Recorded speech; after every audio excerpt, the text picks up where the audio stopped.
satu daripada ingin saya bawakan pada malam ini, moga-moga memberi semangatlah kepada kita, iaitu akhlak Nabi yang jarang diceritakan tentang sifat zuhud Nabi. Tuan-tuan sekalian, Nabi ni dia sangat zuhud, terutamanya dalam bab harta dan dalam bab berebut jawatan. Benda ni perlu dinasihatkan. Zuhud ini satu akhlak yang semakin hilang di akhir zaman.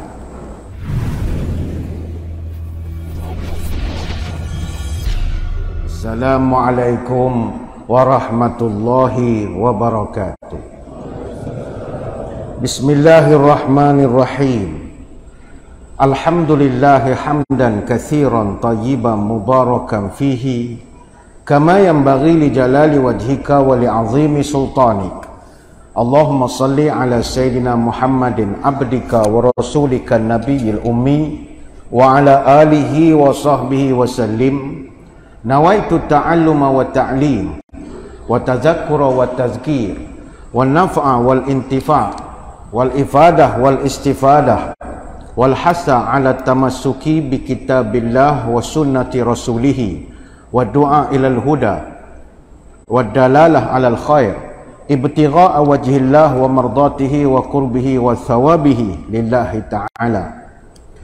Allahumma alhimna ilman nafqahu bihi awamiraka wa nawahiyaka warzuqna fahman na'lamu bihi kaifa nunajika ya arhamar rahimin. Allahumma akrimna binuril fahmi wa akhrijna min zulumatil wahmi waftah lana abwaba rahmatika wanshur alaina hikmataka ya arhamar rahimin. Terima kasih yang berusaha Tuan pengacara majlis, yang saya hormati Al-Fadhil Dr. Syafiq Abu Bakar, Nazir Masjid Al-Um, seterusnya para pegawai, ahli-ahli jawatan kuasa dan para sukarelawan Masjid Al-Um Seksyen 1 Bandar Baru Bangi, tuan-tuan guru, para alim ulama, para habaib, muslimin muslimat, hadirin hadirat, tuan-tuan puan-puan, moga-moga dirahmati Allah sekalian. Malam ini insya-Allah bersempena dengan zikra Maulid Rasul yang dianjurkan oleh pihak masjid, kita akan bercerita sedikit sebanyak tentang perihal junjungan Nabi sallallahu alaihi wasallam. Insya-Allah syarahan kita tidak lama, sempatlah tuan-tuan balik. Kok ada yang nak menengok Gegar Berganza pada malam ni, sempat insya-Allah. Ramai peminat katanya. Hadirin hadirat sekalian, Nabi SAW ni, kalau kita nak banding dengan kita, dia macam perbandingan apple dengan orange. Nabi kita ni dengan kita ni cap ayam.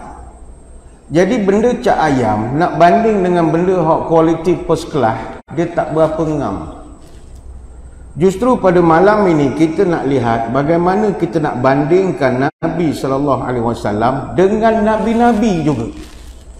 Yang mana kalau dibandingkan Nabi kita dengan Anbiya, Nabi-Nabi yang lain, Nabi kita masih champion nombor 1 lagi.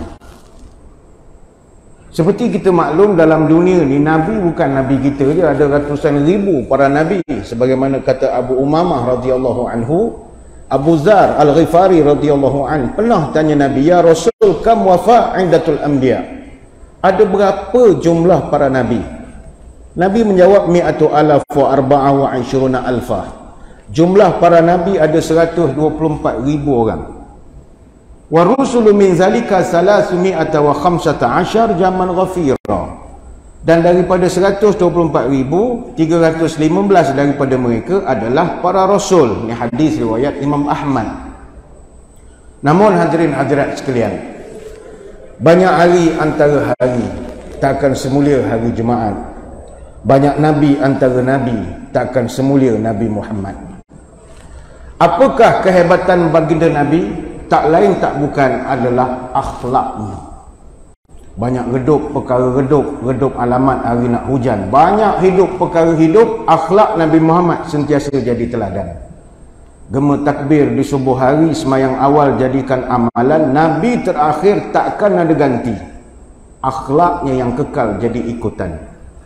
Nabi kita memiliki akhlak yang sangat mulia dan akhlaknya banyak. Tawaduk, pemalu, sidik, amanah, tabligh, patonah, tabah, syukur, pemaaf, bertakwa, istiqamah, ikhlas, khusyuk, zuhud, lemah lembut, bijaksana, qanaah, dermawan, berani. Banyak sehingga kan kata orang tua-tua jaring puput merata-rata campak bilis ke dalam pukat, kering laut menjadi tinta, takkan tertulis semua akhlak Nabi Muhammad. Cuma kalau kita nak kecilkan skop perbincangan pada malam ini, salah satu daripada ingin saya bawakan pada malam ini, moga-moga memberi semangatlah kepada kita, iaitu akhlak Nabi yang jarang diceritakan tentang sifat zuhud Nabi. Tuan-tuan sekalian, Nabi ni dia sangat zuhud, terutamanya dalam bab harta dan dalam bab berebut jawatan. Benda ni perlu dinasihatkan. Zuhud ini satu akhlak yang semakin hilang di akhir zaman.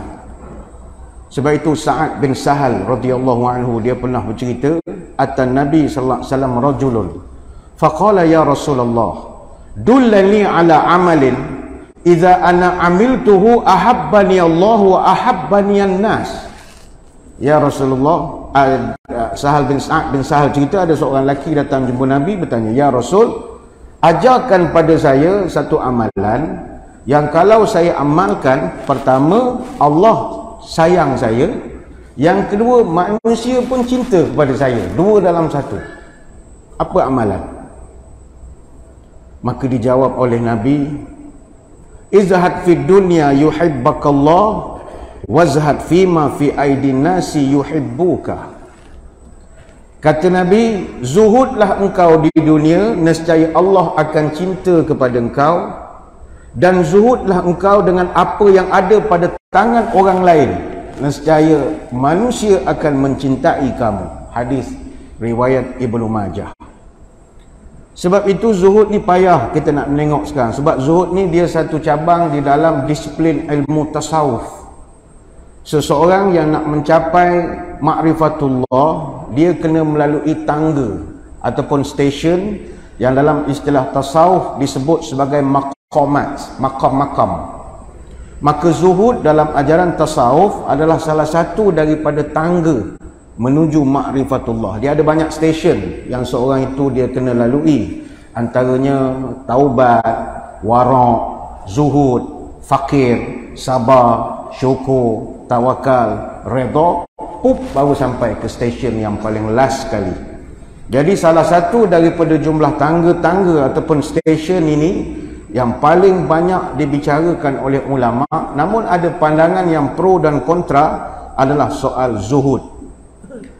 Hadirin sekalian, zuhud ini bukanlah bermakna seseorang itu tak suka kepada kekayaan dan harta. Ini silap.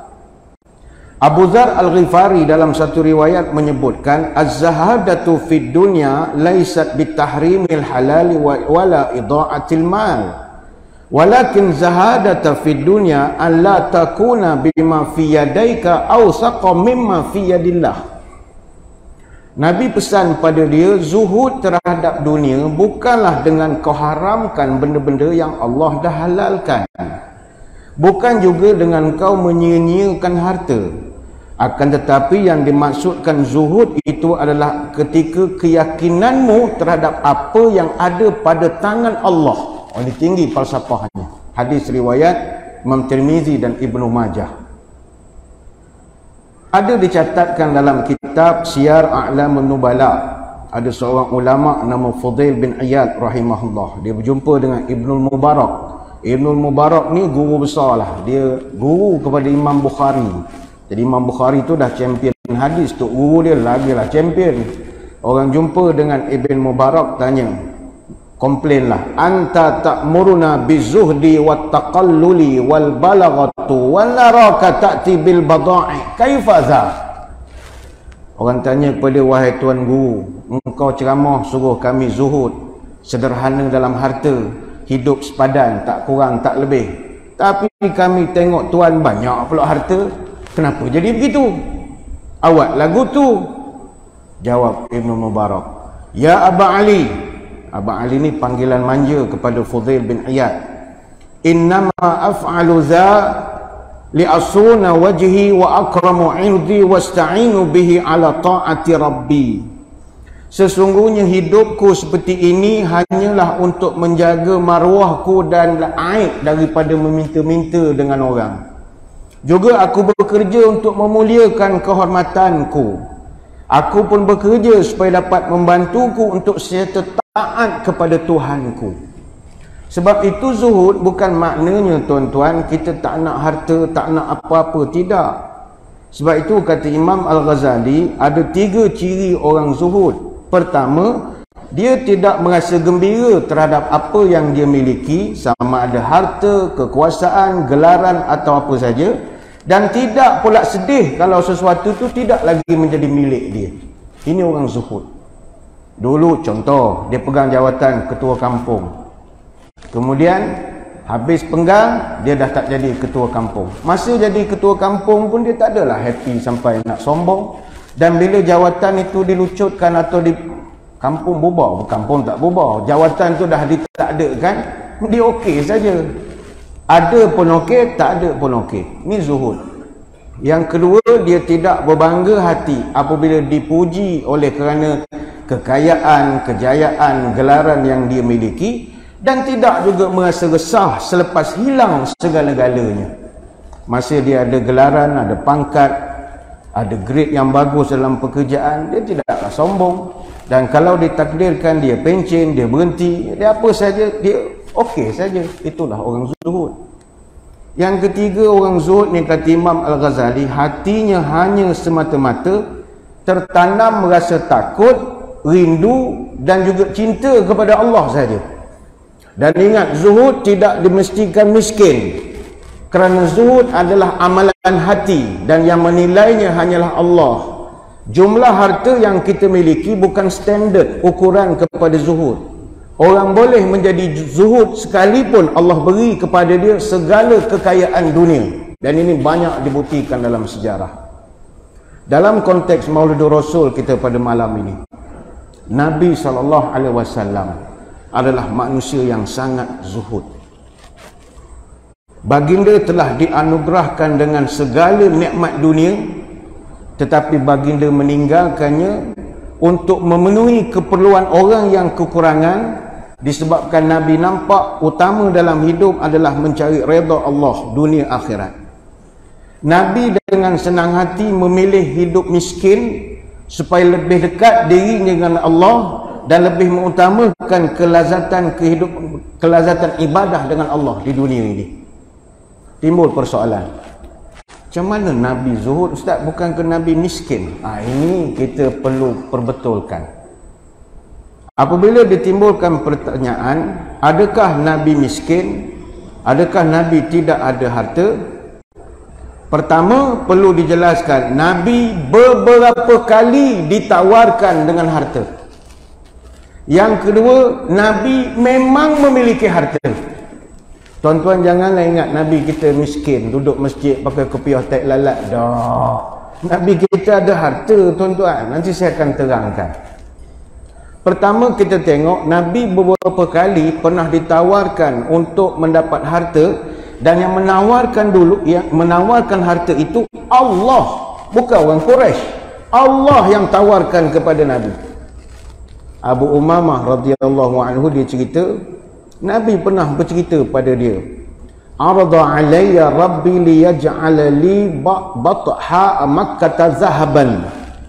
Kata Nabi, wahai Abu Umamah, Allah dulu pernah tawarkan kepada saya agar batu-batu kerikil di Mekah ini semua jadi emas. Pernah ditawarkan kepada saya.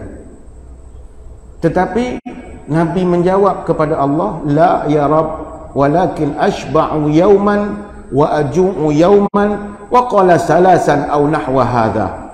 Tetapi kata Nabi, aku jawab, tak apalah wahai Allah, saya lebih suka kenyang sehari, lapar sehari. Dan Nabi ulang perkataan itu 3 kali. Terima kasih ya Allah, tapi saya nak kenyang sehari, lapar sehari. Kenyang sehari, lapar sehari, kenyang sehari, lapar sehari. 3 kali. Ini hadis riwayat At-Tirmizi. Bayangkan Nabi boleh Nabi boleh dapat kelebihan setiap batu kerikil yang ada di Mekah ditukarkan kepada emas. Tapi dia tak hendak. Dalam riwayat yang lain, Nabi pernah beritahu kepada Aisyah, "Wallahi ya Aisyata, law syi'tu la ajrallahu ma'i jibala zahabi wal fiddah." Demi Allah wahai Aisyah, kalau aku hendak, aku petik saja, Allah akan jadikan gunung-gunung yang berkiri kanan kita ini semua tukar jadi emas, tukar jadi perak dan berjalan mengiringi aku. Ini boleh rujuk di dalam kitab Tabaqat daripada Ibn Sa'ad. Panjanglah cerita-cerita tentang bagaimana Nabi ni dapat tawaran-tawaran yang pelbagai daripada Allah, tapi Nabi tak hendak. Sehingga ada satu kisah, wala sawfa yu'tika rabbuka fatarda. Kalau aku beri pada engkau wahai Muhammad, nescaya engkau akan suka. Kau akan dapat nikmat, engkau akan, sebab Allah sayang Nabi. Allah nak Nabi ni jangan suffer, jangan merengsa hidup dalam perjuangan. Nabi Sulaiman Allah pernah bagi kekayaan, Nabi Daud pernah bagi. Ini pula kesayangan dia, aku bagi engkau. Tapi Nabi dikatakan, dia tanya kepada malaikat, saya boleh terima, tapi boleh tak bagi confirmation, umat saya boleh tak dikecualikan masuk neraka? Dia boleh kata, mana boleh, umat engkau ada macam-macam perangai, ada kerti bahasa, ada yang tak kerti bahasa. Yang kerti bahasa masuk surga lah, yang tak kerti bahasa kita celup dulu lah, goreng-goreng dulu baru masuk surga. Oh, tak boleh keluar semua, mana boleh. Izan la arda ya Rabb wa wahidul ummati finnar. Tak apalah, saya tak terima wahai Tuhan, selagi mana tak ada hitam putih, umat saya dikecualikan daripada neraka. Nabi zuhud sangat. Yang kedua, kita jangan ingat Nabi tak ada harta. Mungkin orang kata, Nabi bolehlah zuhud, mana ada harta. Kita orang ustaz, rumah saja dah 1.2 million, macam mana nak zuhud? Nabi harta pun tak ada. Ini perlu diperbetulkan.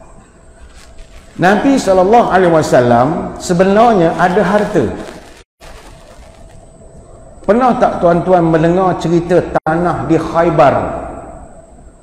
Tanah Khaybar ini, ataupun ladang di Khaybar ini, menjadi titik permulaan pergaduhan antara Sunni dan Syiah sampai sekarang. Puncanya daripada tanah perebutan Khaybar. Khaybar ni ladang dia asalnya nama Oasis. Dia terletak lebih kurang 153 km ke arah utara Madinah dan telah jatuh ke tangan orang Islam pada tahun 629 Masihi. Ada satu riwayat daripada Umar Al-Khattab radhiyallahu anhu, dia menceritakan keadaan ekonomi baginda Nabi selepas daripada berlaku perang Khaybar tahun 7 Hijrah. Kata Umar Al-Khattab, kanat li Rasulillah sallallahu alaihi wasallam salasu safaya Banu Nadir wa Khaybar wa Fadak. Nabi dulu dia ambil 3 pilihan daripada harta rampasan perang, iaitu ladang peninggalan Bani Nadir, ladang di Khaybar dan juga di Fadak. Fa amma Banu Nadir fakanat hubusan li nawaibi. Hasil mahsul daripada ladang puak Bani Nadir Nabi gunakan untuk hubusan li nawaibi, untuk membiayai keperluan peribadi Nabi. By right, dari segi undang-undang, harta rampasan perang itu wujud. Bukan merompok apa, itu peraturan international pun. Harta rampasan perang. Itu selesai bab ladang Bani Nadir. Harta yang kedua, ladang Khaybar. Kata Umar, wa amma Khaybar fajaza'aha Rasulullah sallallahu alaihi wasallam salasata ajza'. Dan hasil daripada ladang Khaybar Nabi bahagikan 3 portion, 3 bahagian. Juz'aini bainal muslimin wa juz'an nafaqatan li ahlihi.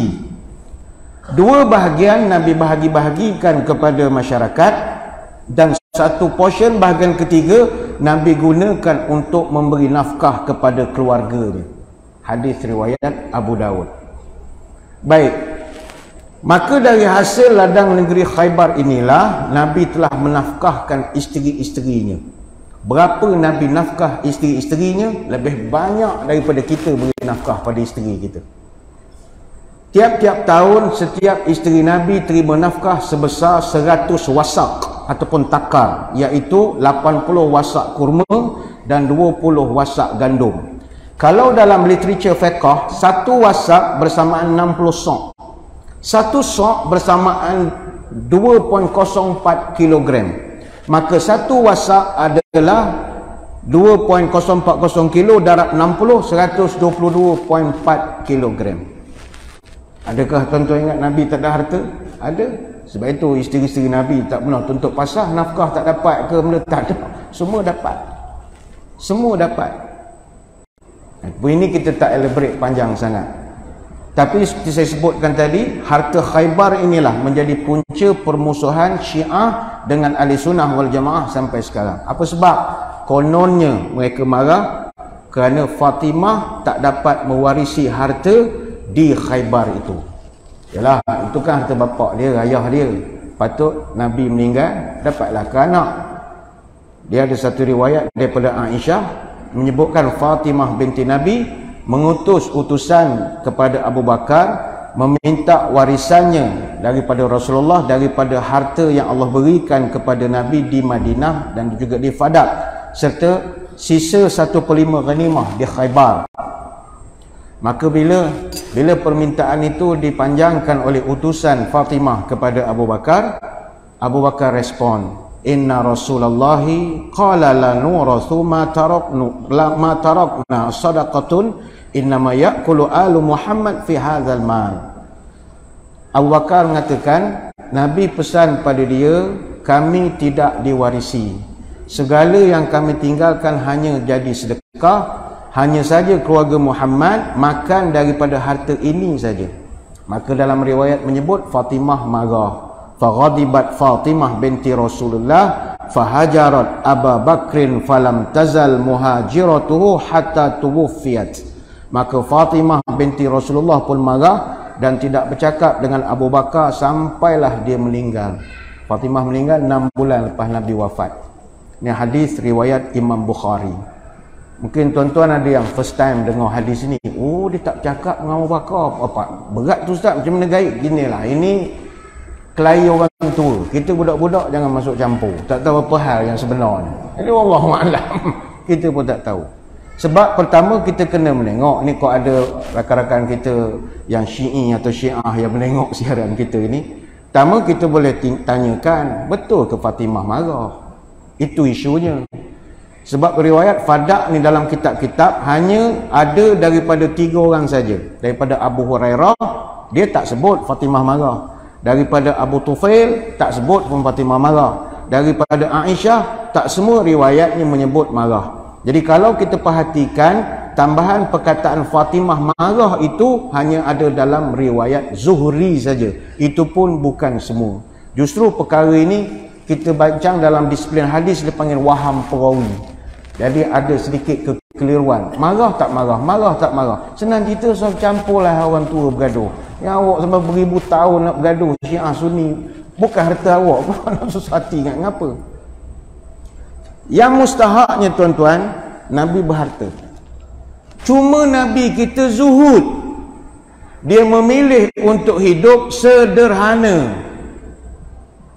Apakah contoh-contoh yang kita boleh lihat di dalam hadis tentang Nabi memilih untuk hidup sederhana walaupun Nabi ada kewangan?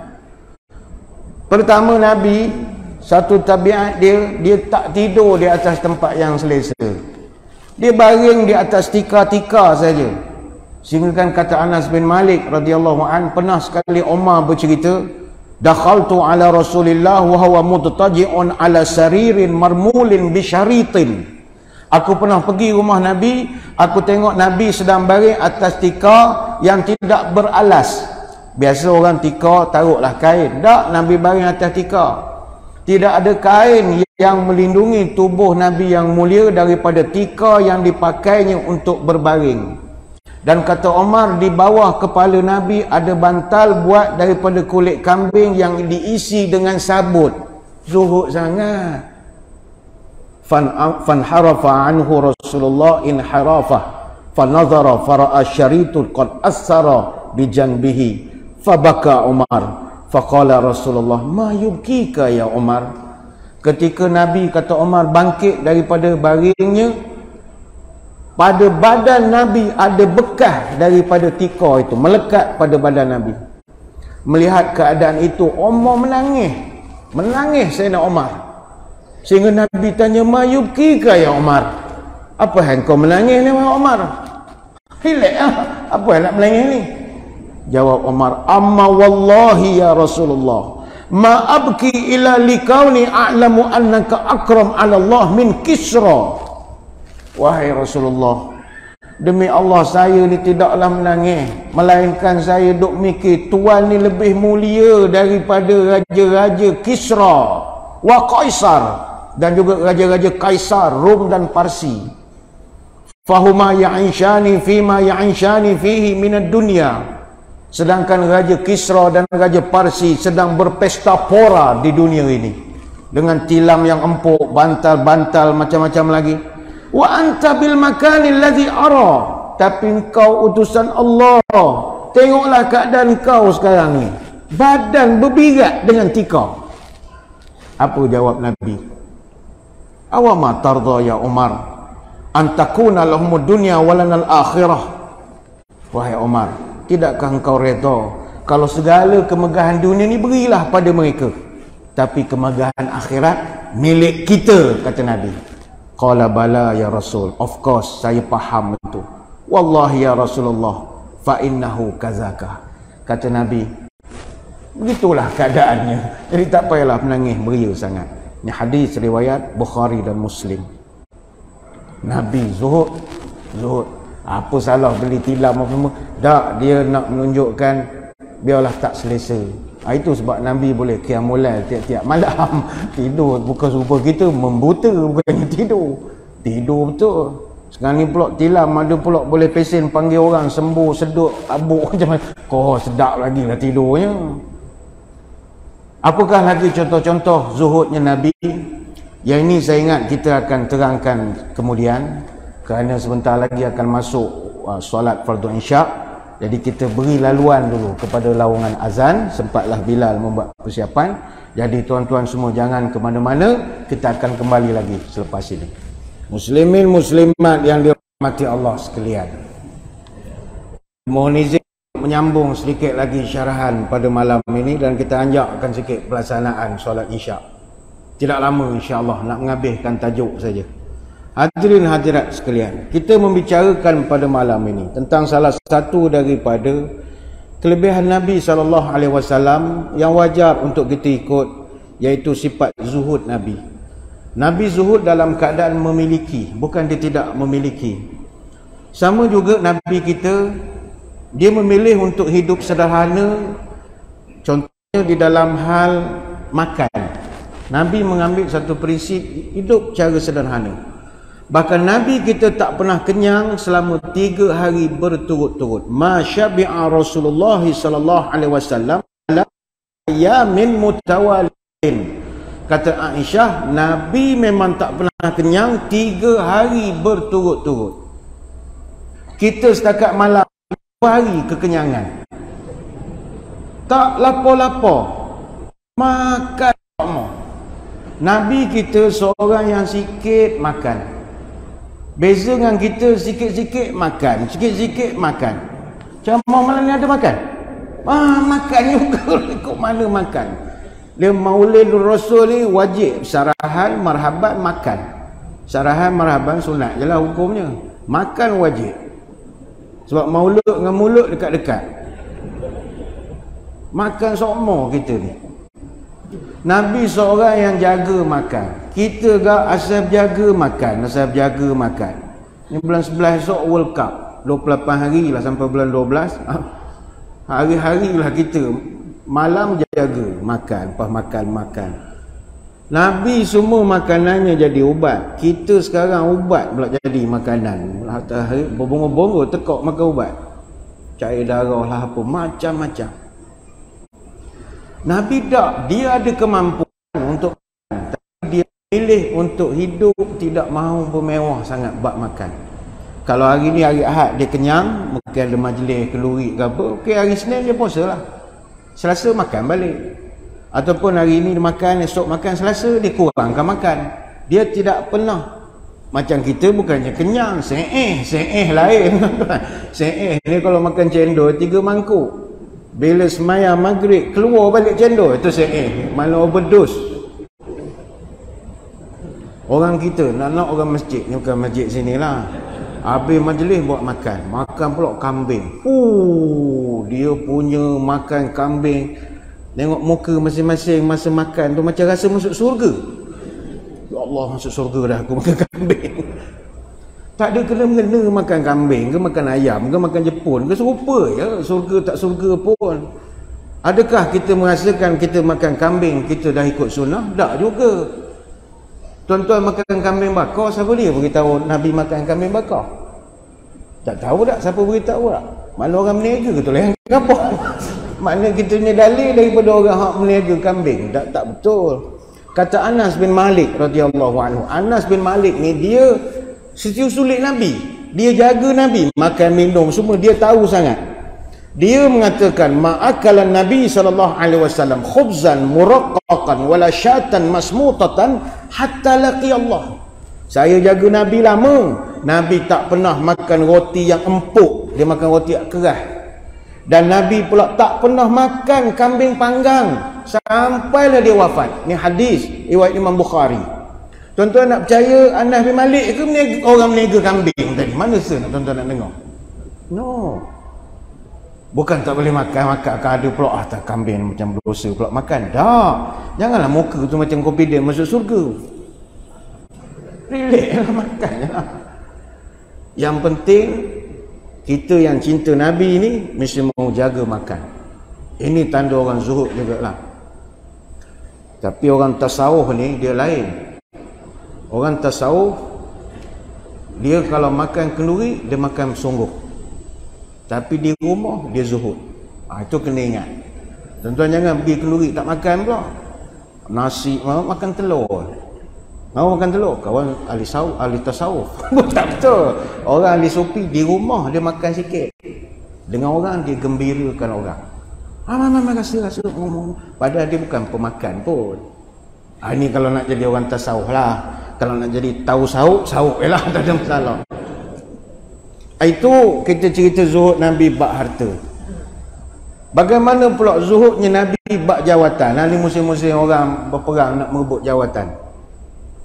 Tuan-tuan, Nabi kita ni bukanlah koman sangat. Nabi kita ini pernah ditawarkan jadi raja, dia tak nak. Dan yang menawarkan jadi raja ni bukan orang Quraisy, Allah. Harta ditawarkan, jawatan besar pun ditawarkan. Dalam dunia daripada 144,000 Nabi, 124,000 Nabi ataupun daripada 25 Nabi Rasul yang kita kenal, siapa yang tuan-tuan kenal Nabi yang paling hebat jawatan? Sudah pasti orang akan jawab yang paling hebat jawatan Nabi Sulaiman. Itu kita akui. Ada satu buku, The Wisdom of Solomon at Work, Ancient Virtues for Living and Leading Today. Ditulis oleh 6 orang penulis daripada Amerika. Dia tulis tentang kehebatan Nabi Sulaiman. Buku ni kita boleh baca sebab Nabi Sulaiman pun dekat dengan Nabi kita pun selalu cerita pasal Nabi Sulaiman. Dan Nabi Sulaiman ni memang hebat. According to the Bible, kalau berdasarkan kepada Bible, David, dipanggil David of the tribe of Judah. Daud daripada tribal Judah was the third king of the united monarchy of Israel and Judah. Ayah dia Nabi Daud adalah raja ketiga United Monarchy of Israel and Judah. Dan dia diwariskan kepada anaknya yang bernama Solomon ataupun Sulaiman. Ini kerajaan yang besar tuan-tuan. Dia kerajaan Israel ni, dia ada beberapa wangsa yang memerintah Israel. Wangsa ni istilah Melayu. Ada orang panggil wangsa ni macam dinasti ataupun family clan. Macam kita pun dulu yang Mamlia raja-raja Melayu dia ada wangsa dia. Macam Istana Johor, Istana Pahang dengan Istana Terengganu itu wangsa bendahara. Kalau Johor wangsa Temenggung. Kalau Selangor wangsa Opu Daing Celak, Bugis. Dia ada wangsa-wangsa dia. Macam baru ni monarki di United Kingdom. Dia ada lagi banyak wangsa lah. Kalau Raja Inggeris, Scotland, Wales and Ireland, dia pemerintahan dia tidak daripada satu wangsa. Macam Queen Elizabeth yang kedua dulu daripada House of Windsor. Dia ada hak lain, ada lagi lah House of Windsor, House of Normandy, House of Stuart, King James of Scotland, House of Tudor, House of Hanover, banyak lagi. Dia ada wangsa-wangsa dia. Jadi untuk kerajaan Israel ni dia ada 42 orang raja, dan Nabi Sulaiman ini dia daripada House of David. Dia ada House of Gideon, House of Saul. House of Gideon ni daripada wangsa Nabi Sulaiman. Memang raja betul, bukan kita yang manggil dia Raja Sulaiman, Raja Sulaiman. Tak, memang dia raja betul. Dan monarki itu wujud.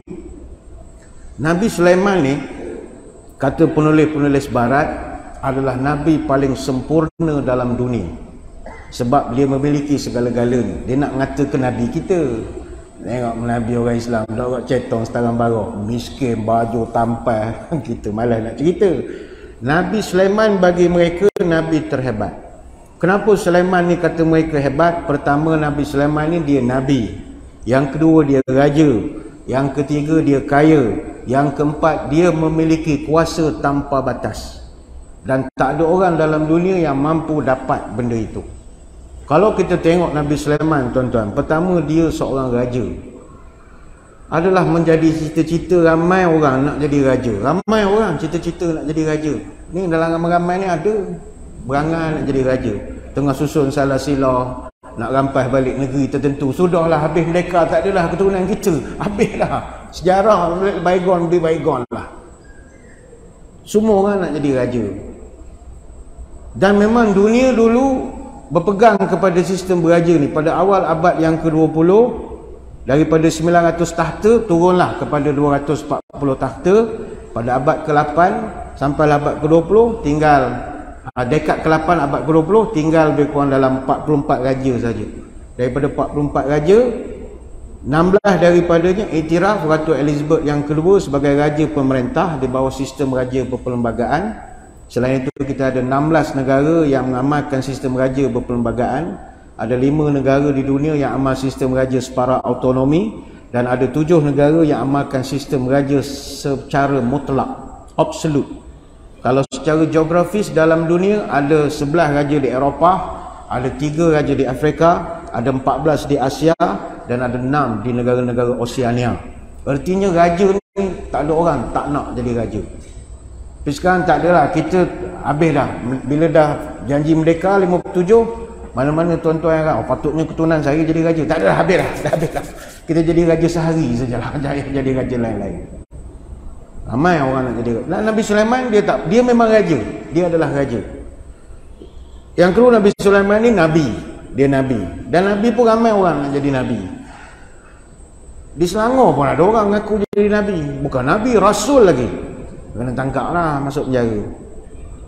Dia siap letak jabatan kan. Masa Jabatan Agama nak ambil tindakan, dia buat surat. Surat tu dia hantar ke setiap Jabatan Agama negeri-negeri, salinan kepada, tulis itu peletakan jawatan sebagai Rasul Melayu. Ada surat. Dan di ujung tu, dengan ini saya mendesak supaya diadakan pelatihan baru. Dia suruh kita orang pula lantik baru. Macam lantik Presiden NGO begitu. Johor pun adalah beberapa negeri yang muncul 2-3 orang mengaku jadi Nabi. Semua dah kena tangkap lah. Tapi Jabatan Agama Selangor dengan Jabatan Agama Johor, dia hanya tangkap Nabi saja. Tak boleh lawan Jabatan Agama Pahang. Kami tangkap Tuhan. Lagi ganas lagi lah. Jadi dia Nabi. Dan Nabi Sulaiman tu Nabi. Yang ketiga, Nabi Sulaiman ni dia kaya. Tuan-tuan, Nabi Sulaiman memang kaya betul tuan-tuan. Daripada 42 orang Raja Israel, Solomon is considered the most wealthy of the Israeli kings named in the Bible. Paling kaya sekali. Solomon ruled over a unified kingdom of 12 tribes for 40 years. 12 negara tunduk bawah dia. Dan dalam Bible, dalam kitab King chapter 10 verse 14, disebutkan, now the weight of gold that came to Solomon in 1 year was 600 6 talents of gold. Tiap-tiap tahun negara bayar ufti ke dia 18,125 kilogram emas. Ufti saja. Punyalah kaya Nabi Sulaiman ini. Tunduk semua negara bawah dia. Dia bukan manusia je rakyat dia, jin pun rakyat dia juga. Jin, binatang, hantu raya, semua takut dengan dia. Baik tu kalau ustaz-ustaz yang ubat rukayah nak buang saka, baca ayat Nabi Sulaiman menggelupur lah. Takut betul dia dengan Nabi Sulaiman. Nabi Sulaiman ini. Jadi Nabi Sulaiman memang kaya, kita tak nafilah tu. Dan Nabi Sulaiman ni, kata penulis-penulis barat, satu yang orang lain tak ada dapat, dia seorang dapat, dia ada kuasa mutlak. Nabi Sulaiman ni dia punya kuasa, dia nak dapat. Kuasa ni benda orang tak. Yang orang berperang siang malam ni bab kuasa. Tuan-tuan nak berkuasa, gaji tak besar mana, kuasa tu tanda tangan mahal. Orang nakkan kuasa. Tapi kuasa manusia dapat macam mana, dia ada tempoh. Menteri berapa tahun dia tak boleh lagi dah. Adun berapa tahun dia habis dah. Dia takkan sampai bila-bila. Tak ada orang memiliki kuasa selama-lamanya. Saya kerja masjid negeri, staf Jabatan Agama. Saya ada kad kuasa. Boleh tangkap kok budak-budak ada naik motor berdua peluk macam peluk pokoknya, boleh tangkap. Bukanlah tangkap, bolehlah nak buat proceeding kalau rajin, nak kena buat kertas siasatan, malas itulah. Nangkap boleh, nak buat kertas siasatan yang malas tu. Jadinya kita ada kuasa. Tapi kuasa saya hanya start daripada lepas daripada Kemaman sampailah Terowong Karak saja. Lepas daripada Terowong saya tak ada kuasa lagi dah. Kuasa saya dalam negeri Pahang Darul Makmur saja. Bahkan saya nak ke Selangor untuk berceramah mengajar, saya kena ada lesen pula Selangor. Kuasa negeri tak ada. Jadi kuasa terbatas. Apa lagi? Polis, tentera, semua kuasa terbatas. Saya dulu tuan-tuan ni habis sini lah, payah pula ada kamera ni. Dulu saya pergi Mekah buat haji. Alhamdulillah jemput dia orang jadi tetamu Raja Salman. Raja Salman belanja lah pergi buat haji. Sedap pergi buat haji dengan yalah jadi tetamu kerajaan. Jadi yang ikut rombongan saya tu semua orang besar-besar. Semua orang ada jawatan hebat-hebat. KSU semua ada kuasa. Time pergi KLA semua escort polis begitu. Kuasa besar. Beg dia bodyguard bawa sampai dalam kapal terbang. Itulah kali pertama saya masuk airport, tak payah lalu immigration, tak payah lalu custom. Saya tak tahu pasport saya tiba-tiba ada atas kapal. Numpang sepaat, bukan sebab saya ngekor gitu. Naik kereta goh ni sampai dalam kapal. Kuasa. Tapi sampai di Arab Saudi tak adalah jekah dia polis. Ya haji yalah ya Allah, haji yalah. Kena jekah je. Dia bukan peduli ke general ke, ke IGP, dia peduli apa. Tapi kuasa kita terbatas. Nabi Sulaiman unlimited. Ini bukan unlimited data ni, unlimited power. Bayangkanlah tuan-tuan, Nabi Sulaiman dia boleh pindahkan istana Queen of Sheba. Orang sekarang kalau nak ngirim barang pakai courier, kita pakai JNT ke pakai pos laju ke apa dah. Nabi Sulaiman dia boleh pindahkan istana. Bukannya hantar barang parcel, istana pindah. Punya powernya Nabi Sulaiman ini. Queen of Sheba ini orang Melayu panggil Ratu Balqis. Dalam bahasa Arab dia panggil Malikat Bilqis, Queen of Sheba. Dan istana Queen of Sheba ini dipindahkan ke Jerusalem bukan pakai JNT, bukan pakai pos laju, bukan pakai Grab, tapi pakai jin. Power betul courier dia, jin. Dan ini direkodkan dalam Quran surah An-Naml ayat 39. Ana atika bihi qabla an taquma min maqamik wa inni alaihi laqawiyyun amin. Jin telah beritahu kepada Nabi Sulaiman, ampun tuanku, Patik akan datang membawa singgasana itu di depan tuanku sebelum tuanku berdiri daripada tempat duduk. Sebab Patik ini laqawiyyun amin, gagah dan boleh dipercayai. Surah An-Naml ayat 39. Terror tak terror. Istana Balqis. Ada satu perbahasan lah di mana duduknya Istana Balqis. Ini hanya untuk nak general knowledge sajalah, tak mesti betul. Dulu orang selalu ingat Ratu Balqis ni duduk di Yaman. Tapi ada satu teori yang agak menarik jugalah yang dikeluarkan oleh Kiai Haji Fahmi Bashar. Dia dekan di Universiti Islam Negeri Syarif Hidayatullah di Jakarta. Ni orang akademik lah. Dia buat kajian 35 tahun katanya, Allahu alam. Dia mengatakan Istana Ratu Balqis itu bukannya di Yaman, tapi Istana Ratu Balqis terletak di tanah Jawa. Kita kita orang akademik ni okey, apa LRU ada kan, kita nak tahu apa literaturnya. Dia pun cerita gini-gini. Sebab katanya Istana Balqis ini menurutlah pembacaan dia, kajian dia, terletak di kawasan Keraton Ratu Boko di Kabupaten Sleman di Yogyakarta, sekitar 3 km ke arah selatan daripada Candi Prambanan, 36 km daripada Candi Borobudur. Sebab itu Borobudur tu satu binaan yang masih misteri sampai sekarang. Jadi candi ni ada 3, di Borobudur di Magelang, ada di Prambanan dan juga Ratu Boko. Okeylah, kita boleh terima lah untuk nak memperbanyakkan literature kita, tapi kelakar tu adalah juga sikit. Yang mustahak tak kira lah kalau daripada tanah Jawa ke, daripada Yaman ke, yang penting Nabi Sulaiman power. Dia ndak boleh datang istana itu. Dan jin boleh tolong angkut kau untuk dia, memang power betul. Tapi maaf, bukanlah kita nak merendah-rendahkan Nabi Sulaiman, tidak. Kita akuilah tulisan-tulisan yang orang-orang putih buat, Nabi Sulaiman ni number one begini. Okey, no problem, kita akui dia cinta Nabi dia.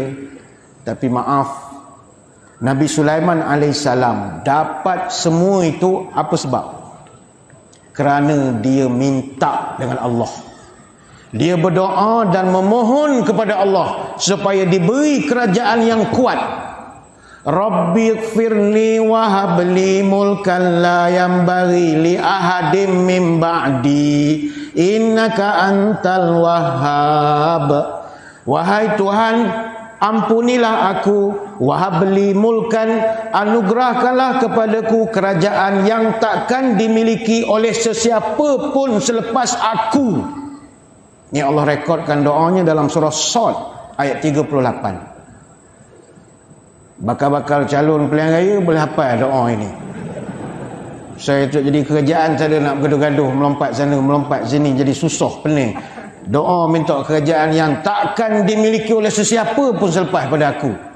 Itu doa Nabi Sulaiman tu. Tulis khat besar-besar, tak kat pejabat adun. Orang masuk, wow, marvelous. Ayat Quran, bukannya jampi serapah ayat Quran. Maka bukanlah kita merendahkan Nabi Sulaiman. Dia tetap Nabi yang kita cintai, dan Nabi kita tak ajar berkasih sayang yang berbeza-beza dengan Nabi-Nabi ini. Tetapi dia berjaya mendapat kejayaan, kekuasaan, kehebatan kerana dia minta kepada Allah. Dalam konteks Nabi kita sallallahu alaihi wasallam, Nabi memilih untuk hidup sederhana sebagai hamba walaupun ditawarkan. Itu perlu digarisbawahkan. Nabi kita ditawarkan dengan kuasa sebuah kerajaan. Pernah diberi offer, dia tolak. Kata Ibnu Abbas radhiyallahu anhuma, annallaha arsala ila nabi sallallahu alaihi wasallam malakan minal malaika ma'al malaki Jibril. Pernah sekali Allah mengutus ada satu malaikat yang tidak dikenali, yang diiringi bersamanya oleh Jibril alaihissalam. Faqala lahul malak, tiba-tiba malaikat yang tak dikenali ini telah berkata, ya Muhammad, inna Allah azza wa jalla yukhayyiruka baina an takuna nabiyan abdan aw nabiyan malikan. Wahai Muhammad, saya diutuskan oleh Allah untuk bawa tawaran kepada kamu. Kamu dah dapat 2 pilihan. Contoh dia bawa borang, agaknya tinggal sain saja kan. Ada 2 pilihan ni. Pertama, antakuna nabiyan abdan. Pertama, tuan boleh memilih menjadi seorang hamba dan dalam masa yang sama kekal jawatan sebagai nabi, au nabiyan malikan, atau tuan dalam borang kedua boleh memilih kekal jadi nabi tapi kita upgrade jadi raja. Sains sekarang. Tuan-tuan, kalau kita dapat offer itu, apa jadi pada kita? Kita mungkin akan fikir banyak. Tidaklah tolak terus, sebab kuasa ni mustahak. Nabi perlukan kuasa. Di dalam aspek politik, kuasa ni, politik ni kuasa, Kita perlu kuasa, sebab dengan kekuasaan kita boleh menegakkan agama dan macam-macam lagi lah. Banyak kuasa ni diperlukan. Nabi pun diam juga. Tak adalah, tak apa, saya zuhud. Tak, Nabi diam. Nabi pertimbangkan. Dalam riwayat menyebut faltafata Rasulullah ila Jibril kal mustashir. Nabi pun ialah tengah timbang-timbang, dia pandang pada Jibril kal mustashir. Seolah-olah dia minta Jibril supaya guide dia, jadi coach dia. Aku nak buat apa ni? Nak sign yang mana ni?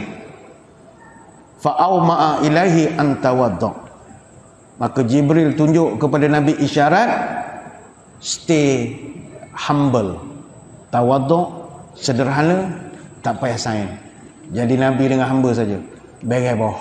Nabi memilih untuk kekal menjadi hamba. Faqala Rasulullah sallallahu alaihi wasallam bal nabiyyan abdan. Tak apalah encik malaikat, saya kekallah menjadi seorang nabi dan seorang hamba, hidup biasa-biasa, humble sebagai hamba. Ni hadis riwayat Tabrani dan juga Al-Baihaqi. Sebab itu hadirin hadirat sekalian, yang inilah kita malu kepada Nabi. Ditawarkan, ya tidaklah Nabi tolak terus, dia timbangkan juga. Tapi dia fikir umat dia ramai miskin. Dia khawatir kalau umat dia nanti malas ibadah, nanti mereka akan kata, Nabi bolehlah semayang, dia duit banyak. Jadi tak nak Nabi ayat begitu, tak nak.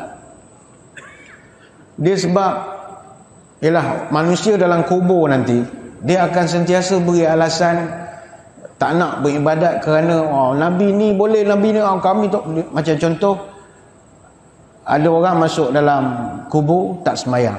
Dia ni dulu suka menyanyi suara sedap. Malaikat tanya, "Bapa mu dulu tak semayang?"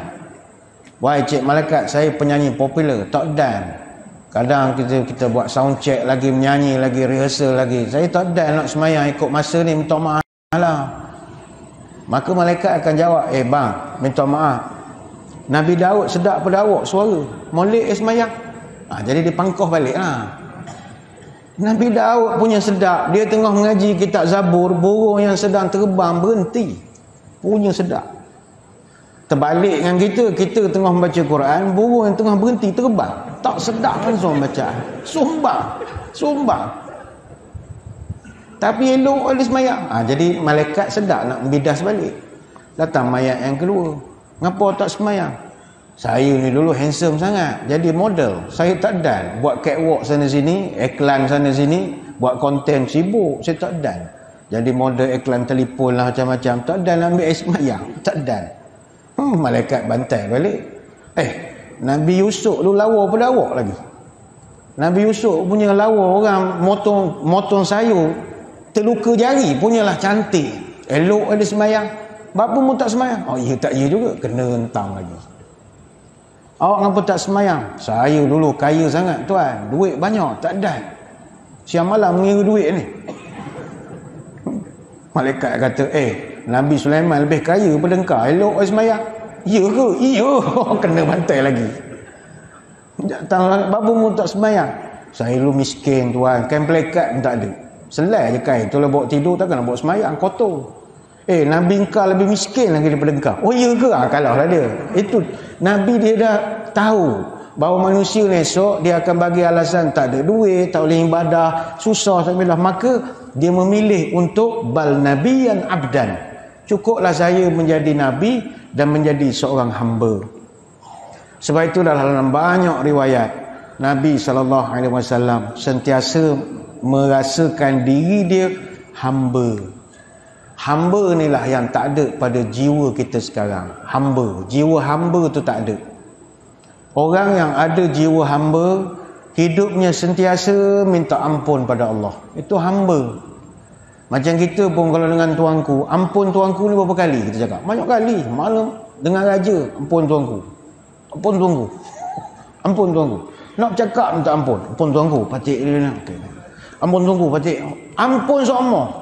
Dengan Tuhan begitulah, kita kena minta ampun semua. Ampun ya Allah, istighfar dalam bahasa agama kita. Ini kuranglah dalam masyarakat, istighfar kurang. Nabi kita memang tak pernah berhenti mengucapkan minta ampun pada Allah. kata dalam satu hadis riwayat Bukhari, wallahi inni la astaghfirullah wa atubu ilaihi fil yaumi aksar min 70 marrah. Demi Allah, saya ni minta ampun pada Allah, bertobat kepada Allah dalam sehari lebih pada 70 kali. Dia jiwa dia hamba. Tapi jiwa kehambaan ini tak akan dapat kalau kita memiliki terlampau banyak kekuasaan, kekayaan, kemewahan. Dia payah. Tapi boleh kalau kita belajar menjadi zuhud. Maka jadilah zuhud. Nabi pun minta ampun pada Allah. Ada orang pernah tanya, Ustaz, Nabi ni minta ampun pada Allah, dia ada dosa ke sampai dia minta ampun pada Allah banyak kali? Nabi kita maksum. Dia tak pernah buat dosa. Pernah buat kesalahan, tetapi teguran yang diberi oleh Allah lebih kepada teguran ta'limiyah saja. Teguran untuk mendidik, lesson learn, itu saja. Bukan kerana kemurkaan. Berapa kali Nabi pernah Allah beri teguran? Ada. Nabi pernah ditegur oleh Allah sebanyak 4 kali. Dan itu semua direkodkan dalam Quran sebagai satu pelajaran. Tak ada yang sempurna. Ada hari kita buat kesilapan, Allah tegur kita.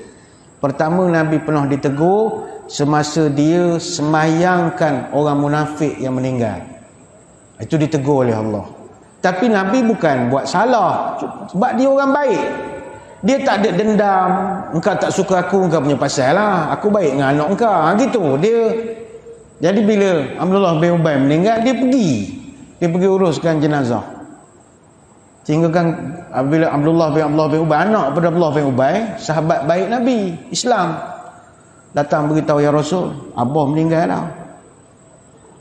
Datanglah ke rumah, urus jenazah. Yalah, ambil jubah, buat kain kapan dia. Punyalah baik, boleh ambil jubah, buat kain kapan. Maka kata Umar, fa shalla alaihi Rasulullah fa anzalallah azza wa jalla suratul Taubah. Ayat ke-84 turun, kata Umar Al-Khattab selepas Nabi menyemayangkan jenazah Abdullah bin Ubay. Allah Ta'ala tegur, wala tusalli ala ahadim minhum matan abada wala taqum ala qabrih. Jangan sekali-kali engkau semayangkan jenazah orang ini dan jangan kau berdiri pun kat kubur dia. Mana Allah tegur lah, jangan buat lagi. Tapi kita tidak kata Nabi buat kesalahan. Nabi dia jenis tak kelahi dengan orang. Yang kali kedua, Nabi pernah dapat teguran daripada Allah kerana dia agak bertoleransi dengan orang-orang munafik yang minta excuse untuk tak pergi perang. Bila Nabi keluarkan semboyan perang, wajib semua orang join. Tapi ada beberapa orang tertentu, dia datang jumpa Nabi minta excuse. Mungkin macam kita lah, isi borang cuti ke, isi hermih ke apa, tak minta lulus saing ke apa ke, minta pengecualian boleh tak ya Rasulullah? Kenapa pula orang ni bagi gini, orang ni macam-macam alasan. Dan Nabi ni jenis orang baik. Ada yang bagi alasan ni tak sihat lah apa. Sebenarnya mereka itu tak pergi disebabkan masa tu musim buah. Dalam satu riwayat disebutkan Nabi pernah dalam peperangan Tabuk. Peperangan Tabuk ni tuan-tuan, kata Imam Balah Al-Baihaqi, inilah satu-satunya peperangan yang Nabi memperlihatkan tanda-tanda semangat nak pergi perang. Sehingga Nabi cakap pada sahabat, wahai manusia, aku nak sangat berperang dengan orang Rom. Nabi jarang. Biasa Nabi mana-mana operasi dia pergi, dia relax saja. Dia tenang. Tapi untuk perang Tabuk ni nampak Nabi prepare. Macam kalau kita tu exercise lah, dah start ada senaman, buka-buka bunga silat sikit. Macam, nampaklah dia standby ha. Nabi macam tak sabar nak lawan dengan Rom. Sebab Rom ni dia kurang ajar. Rom ni, Rom Byzantine, Eastern Roman Empire. Dia kuasai permukaan bumi ni 5,900,000 kilometer persegi. Dia menjadi empire yang terbesar zaman purba klasik. Empire dia bermula daripada Itali, Bulgaria, Yugoslavia, Romania, Konstantinopel sampailah Baitul Maqdis. Jadi mereka rasa dia besar kepala. Dia ingat orang Islam ni dia boleh jintik-jintik begitu je. Jadi Nabi pun marah. Nabi kata jangan kurang ajar sangat, kita kena sekolahkan sikit orang macam ni. Jadi Nabi ajak perang Tabuk. Tabuk ni skop peperangan terakhir lah bagi Nabi kita. Dia berlaku bulan Rejab tahun 9 Hijrah. Kebetulan masa tu cuaca di negara Arab hawanya agak panas. Jadi bila panas, tanah Arab ni satu kelebihan, bila musim panas buah banyak masak. Jadi bila buah banyak masa, orang ramai lebih suka nak menunggu buah-buahan di ladang, di kebun. Masa itulah peraih datang nak ambil barang kita, farmer datang, apa datang. Jadi masa ini pula lah Nabi ajak pergi perang. Kacau betul lah. Jadi masing-masing buat alasan lah. Ya Rasul, kita orang tak boleh pergilah kali ni. Kenapa pula? Takut kena heat stroke. Panas. Kementerian Kesihatan tak bagi main panas. Dia bagi alasan. Ada yang kata tak mau, tak bersihat, perut sebu kebelakangan ni. Nipu je. Ada satu lagi lebih kelakar lagi, dia kata, ya Rasul, saya minta excuse. Kenapa pula? Saya ni mudah jatuh cinta ya Rasulullah. Saya takut orang Rom bawa perempuan-perempuan rambut merah-merah, saya jatuh cinta, saya susah ya Rasul, nafsu saya kuat. Nabi kata, iyalah, tak payah pergi je lah. Nabi dia mudah. Tapi turun firman Allah, afallahu anka lima azinta lahum hatta yatabayyana lakal ladzi sadaqu wa ta'lamal kadzibin. Aku maafkan kau wahai Muhammad, engkau izinkan mereka tidak pergi perang sebelum kau cek dengan nyata kenapa dia tak pergi perang. Sebab mereka itu al-kadzibin, semua pembohong belaka tu wahai Muhammad. Kau jangan percaya sangat pada mereka. Surah At-Taubah ayat 43. Itu pun bukan kesalahan, tapi teguran lah, secara pentadbiran saja. Yang ketiga, Nabi pernah ditegur semasa kes kesilapan, tapi ini pun kesilapan politik jugalah, kesilapan kes tebusan tawanan perang, yang mana Nabi pernah ikut nasihat Abu Bakar As-Siddiq radhiyallahu anhu dalam kes tawanan perang. Masa tu perang Badar, first time perang, kita dapat tawanan. Bila dapat prisoner of war, masa tu tak ada SOP, apa nak buat? PBB pun tak ada garis panduan, Geneva Convention tak ada lagi. Nak buat apa ni dengan tawanan perang ni? Jadi masing-masing mesyuarat. Okey, kita dah ada prisoner of war, kita nak buat apa? Tanya kepada Umar Al-Khattab. Umar kata, ya Rasul, simpan buat apa tahanan-tahanan perang ni? Bunuh je. Kita nak nyimpan dia kan, nak sedia makan. Dia makan pula kena suhakam cek dulu ada vitamin cukup ke tak. Banyak-banyak cerita lah. Kita susah lah ya Rasul. Makan dalam penjara lagi mahal. Kos kita tanggung esok. Rakyat kita ramai lagi susah. Ni contoh lah, bukan itu skripnya. Contoh saja. Tak payahlah sibuk ke orang-orang ni. Bunuh je ya Rasul. Sahabat semua kata, omong kau ni keras sangat. Keras sangat. Nabi tanya, Abu Bakar ada cadangan? Abu Bakar ni orang diplomat kan. Ya Nabi Allah, hum banul ammi wal ashirah. Orang yang kita tangkap ni semua orang Mekah. Kita ni orang Mekah. Saya orang Mekah, tuan orang Mekah, Omar ni pun orang Mekah. Kalau kita susun-susun hak kita tangkap tu, puak gabak kita belaka. Tak percaya, cek lah seorang-seorang salah silah, kena belaka saudara dengan kita. Hum banul ammi wal ashirah, keluarga belaka. Ara'an ta'khudha minhum fidyah. Saya mencadangkan kita kenakan denda pada mereka. Dia bayar denda, kalau tak mampu suruh family dia bayar. Jadi dengan perolehan denda ini, fatakunu lana quwwatan 'alal kufar. Perolehan daripada denda kita boleh gunakan untuk perbelanjaan kita. Boleh kita prepare untuk peperangan, beli senjata baru, beli kuda, latihan dan sebagainya. Dan yang paling penting ya Rasul, fa'asallahu an yahdiyahumul Islam. Dengan kita buat baik pada mereka, mereka terpikat pula pada Islam. Dia kata, bagus kita. Kalau tuan-tuan ada dalam surat tu, tuan-tuan sokong usul siapa? Taubat usul sokong Abu Bakar. Ya tak ya juga. Kau ni omong, nak bunuh je kerja. Tengok Abu Bakar, orang diplomat, fikir jauh, dakwah syekh. Ini yang kita nak, rahmatan lil alamin. Ini kita nak. Okeylah, buat keputusan, kenakan denda. Baguslah. Tapi turun surah Al-Anfal ayat 67. Maka nali nabiyyin ayyakuna lahu asra hatta yuskhinu fil ard. Tidak sepatutnya seorang nabi memiliki tawanan sebelum dia melumpuhkan seluruh musuhnya di muka bumi. Surah Al-Anfal ayat 67. Ini teguran secara pentadbiran, memo dalaman. Gitu. Tapi sebab Nabi ni dia integriti, sepatutnya ayat-ayat yang teguran untuk dia boleh je dia delete je, tak payah masuk ke dalam Quran. Malu buat apa cerita. Tapi dia nak tunjuk integriti, Walaupun ayat itu adalah teguran-teguran dari segi pentadbiran, dia tetap compilekan sekali sebagai ayat Quran. Dan yang terakhir, Nabi pernah ditegur oleh Allah secara pentadbiran juga ketika dia mengharamkan dirinya minum madu. Pernah.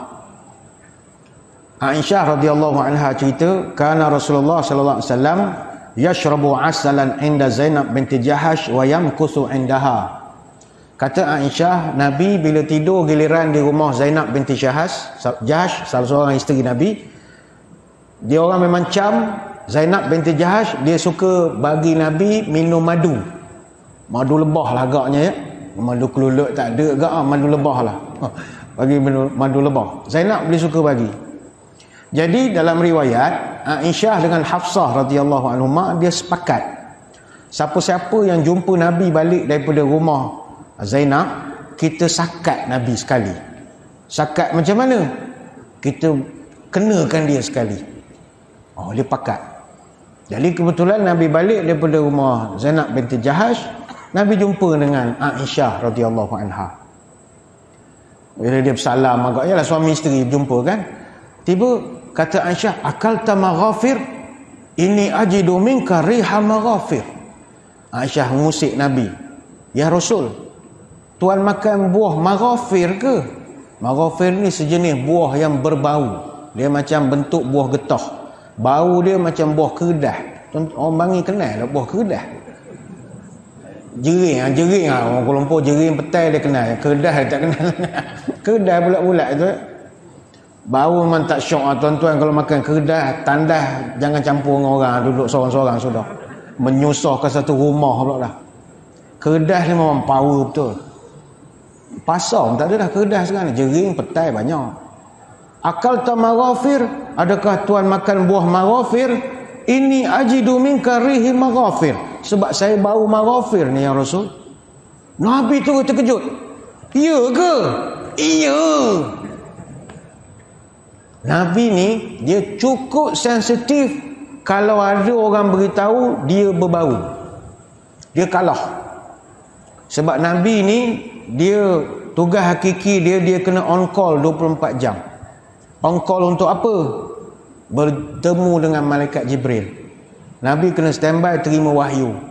Dan Jibril ni pula dia sangat sensitif dengan bau busuk.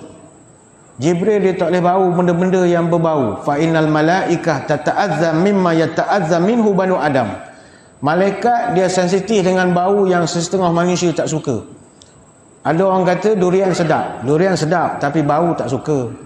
Tuan-tuan tak percaya, bawa durian dalam kereta daripada Bangi sampai Kuantan, pengsan. Sampai Bentong pengsan lah. Walaupun kita suka makan durian, bau dia tak suka. Berdenyut kepala durian kalau dah terlampau banyak. Kita follow lori durian pun pening. Durian pening. Jadi ada benda tertentu yang malaikat tak boleh bau. Sebab itu macam kita majlis, kalau nak dapat rahmat malaikat, mesti wangi majlis itu. Sebab itu kalau majlis habaib, dia pasang bukhur apa semua. Pasang bukhur, jangan pasang kemenyan jin datang datang paling hitam, susah kita lah. Jadi dia pasang wangi-wangi. Lepas tu masjid tak boleh buat program yang ada bau. Contoh kendurian tak boleh buat. Macam mana masjid buat kenduri durian tak sesuai? Walaupun kreatif lah, jemaah boleh datang, tapi bau tu malaikat tak datang. Tak tahu kok tuan-tuan beli durian tak ada bau, wallahualam kok special durian dalam Tupperware kata pulang lah. Tapi elakkan bau. Jadi bila Nabi dia beritahu badan dia berbau, dia terkejut. Maka dijelaskan, la walakin kuntu ashrabu asalan inda Zainab binti Jahash. Mana ada saya makan buah maghafir? Saya makan madu. Zainab bagi saya makan madu. Aisyah kata, madu apa? Bau macam ni. Padahal dia saja mengena je. Ni bukan madu ni. Expired ke maaf. Bukan begini bau madu. Kata Nabi, tak apalah. Falan a'udalahu. Sampai bila-bila aku tak makanlah. Lan ni dalam bahasa Arab maknanya sampai bila-bila. Jadi bila Nabi, ni hadis riwayat Bukhari. Bila Nabi cakap begitu, turun ayat Quran, surah At-Tahrim ayat pertama. Ya ayyuhan nabiyyu lima tuharrimu ma ahallallahu lak tabtaghi martata azwajik wallahu ghafurur rahim. Ya ayyuhan nabi, wahai nabi, lima tuharrimu ma ahallallahu lak. Kenapa engkau pandai-pandai haramkan benda yang aku halalkan? Tabtaghi mardata azwajik. Tabtaghi maknanya mencari, marda keredaan, azwajik isteri. Kau nak cari redha isteri ke? Kalau bahasa orang kampung, mu takut bini ke? Kalau bahasa kasar lah. Tapi bahasa Quran, halo, tabtaghi mardata azwajik. Kamu nak cari redha isteri ke sampai sanggup mengharamkan benda aku halalkan? Wallahu ghafurur rahim. Aku ampun kesalahan, kata Allah Ta'ala. Jalah tuan-tuan, mungkin ada sini tuan-tuan suami yang memang kita kategorikan suami bertakwa, kita panggil, takut bini tua. Jadi bila dia takut ni, dia sanggup mengharamkan benda-benda yang tak sepatutnya diharamkan kerana takut pada isteri. Tak payahlah. Allah tidak haramkan golf misalnya. Contoh. Jangan tuan-tuan haramkan golf. Contoh. Suka dengar fatwa ni. Allah tidak haramkan kayuh basikal. Jangan tuan-tuan haramkan mengayuh basikal. Lainlah benda-benda yang Allah haramkan. Merompok, zina, mencuri. Itu janganlah dibuat. Benda-benda yang harus buatlah. Jangan kerana nak jaga hati isteri, kita pun haramkan untuk diri kita. Jangan. You tak nak buat sebab you takut, itu you punya pasal lah. Tapi jangan sampai mengharamkan. Inilah antara contoh-contoh Nabi SAW. Dia memilih cara hidup seorang hamba yang zuhud. Allah tegur, minta ampun, minta maaf. Maka inilah kelazatan iman dalam diri seseorang.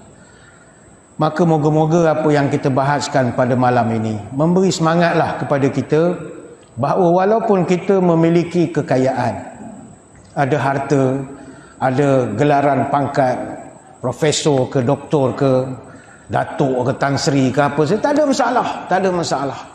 Tapi janganlah semua gelaran, kedudukan, jawatan dan kekayaan itu singgah di hati kita. Cukuplah sampai di kulit kita saja. Inilah sifat orang zuhud. Dan sentiasalah menjadikan diri kita ini hamba yang tidak jemu-jemu meminta ampun dan beristighfar kepada Allah andai kata kita ada sebarang kesalahan dan kesilapan yang kita lakukan. Banyak lagi nak cerita, tapi saya kira sekadar itulah sembang-sembang pada kesempatan malam ini. Saya mengucapkan ribuan terima kasih di atas undangan. Mohon maaf sebarang kekurangan. Moga-moga dapatlah kita bertemu pada lain-lain kesempatan. Sebelum kita berpisah, marilah kita menadahkan tangan berdoa. Moga majlis kita dapat restu daripada ilahi. Moga Allah mengurniakan keberkatan kepada seluruh yang mengusahakan majlis kita ini, daripada nazir, ahli tuan kuasa, para pegawai dan para jemaah yang menyokong kepada berjayanya majlis kita pada malam ini. A'udzubillahi minasyaitonirrajim. Bismillahirrahmanirrahim. Allahumma salli wa sallim ala sayyidina Muhammad salatan tukhjina biha min zulumatil wahmi. Allahumma tawil umurana wa sahih ajsadana wa nawir qulubana wa thabit imanana wa ahsin a'malana wa wasi' arzaqana wa ilal khairi qaribna wa 'anil syarri ab'idna wa qdi hawaijana fid dini wad dunya wal akhirah innaka ala kulli syai'in qadir. Ya Allah, panjangkanlah umur kami, sihatkanlah tubuh badan kami, terangkanlah hati kami, tetapkanlah iman kami, molekkanlah amalan kami, luaskanlah rezeki kami, dekatkanlah kami dengan kebaikan, jauhkanlah kami dari kejahatan, kabulkanlah segala doa kami, sama ada dalam urusan agama, dunia ataupun akhirat. Subhanakallahumma wa bihamdika nasyhadu an la ilaha illa anta nastaghfiruka wa natubu ilaik. Wassallallahu ala sayyidina Muhammadin wa ala alihi wa sahbihi wa baraka wa sallam. Walhamdulillahi rabbil alamin. Sekadar itu, mohon tuan-tuan juga mendoakan perjalanan saya nanti balik ke Kuantan selamat sampai mudah-mudahan. Wabillahi taufiq wal hidayah. Assalamualaikum warahmatullahi wabarakatuh. Wallahu a'lam.